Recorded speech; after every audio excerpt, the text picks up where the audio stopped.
D'ailleurs, regardez bien, le professeur Chevalier, qu'on salue, donc, il nous dit: «Le déclin de la France se poursuit inexorablement. Il est mené par Macron qui a avoué le 13 mai 2024 que son objectif est de faire disparaître la France en tant que nation. Il a atteint son objectif et les Français ne réagissent pas.»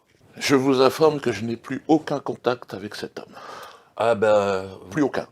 C'est-à-dire que jusque-là, bon, il faisait semblant, j'avais encore quelques contacts.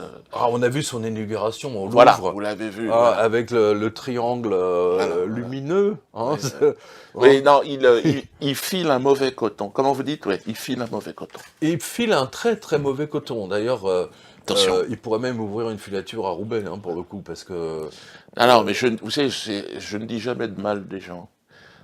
Parce que chaque personne possède cette flamme, hein, qui la relie. Cette flamme me relie, hein, Oui. nous relie. Macron l'a coupé, définitivement. Il a soufflé dessus. Hein. Mais vous avez vu Notre-Dame? Vous voulez parler de sa femme? Ah, pardon. Non. Non, de Notre-Dame. Oui, parce que là, il y aurait effectivement. Pardon.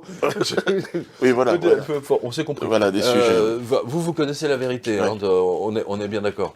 Vous savez que récemment, d'ailleurs, à ce sujet, une prof a été condamnée pour avoir eu des amitiés particulières, comme dirait Roger Perfit, avec un élève de 14 ans, ce qui nous rappelle quelques souvenirs. C'est précoce. Voilà. Mais, voilà, faites attention, le ventre est encore fécond, d'où la bête immonde.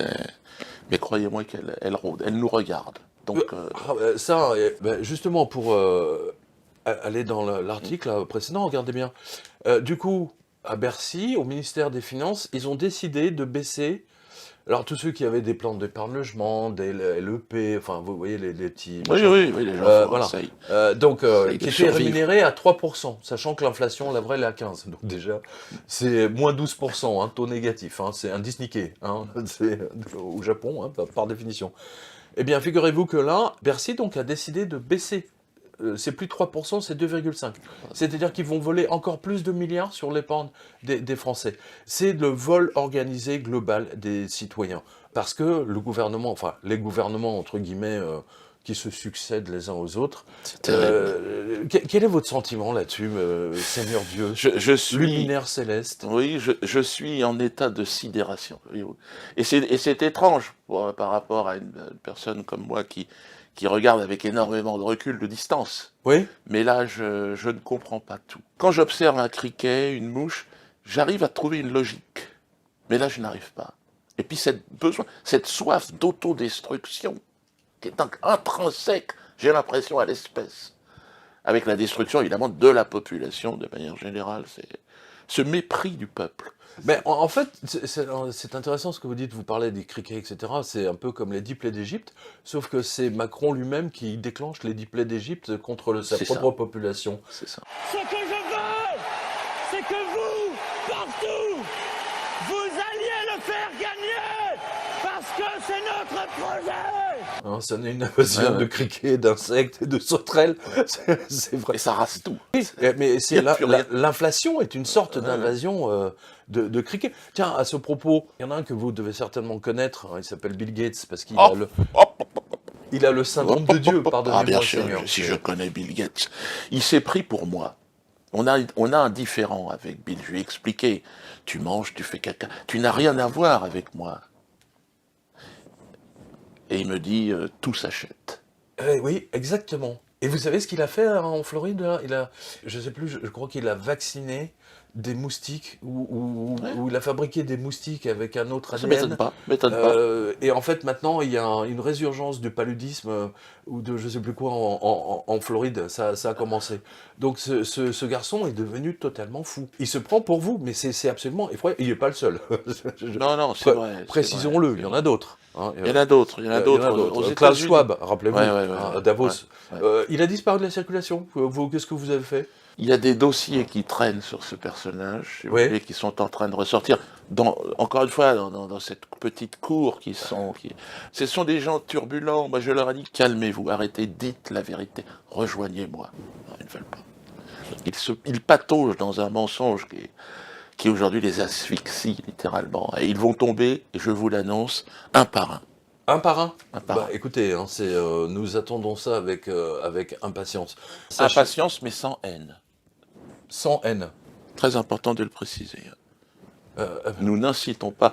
Ça me rappelle un sketch d'un certain Dieudonné. Ah. La haine. Donc on va rire dans un cadre, le cadre évidemment de la liberté d'expression, sinon c'est la porte ouverte à tout. La porte ouverte à la haine. La haine. La haine de l'autre. Tu es différent de moi, tu es quelqu'un d'autre, j'ai envie de te détruire, toi. J'ai un projet, te nuire au maximum. En tant que Dieu, je peux pas me permettre d'aller jusque-là, mais la haine est présente dans cette société. Regardez ce qui se passe en Europe, partout dans le monde. Trop de haine. Ah mais en ce moment, il y a une polarisation. Il y a une polarisation totale dans tous les pays quasiment. C'est très étrange à observer d'ailleurs.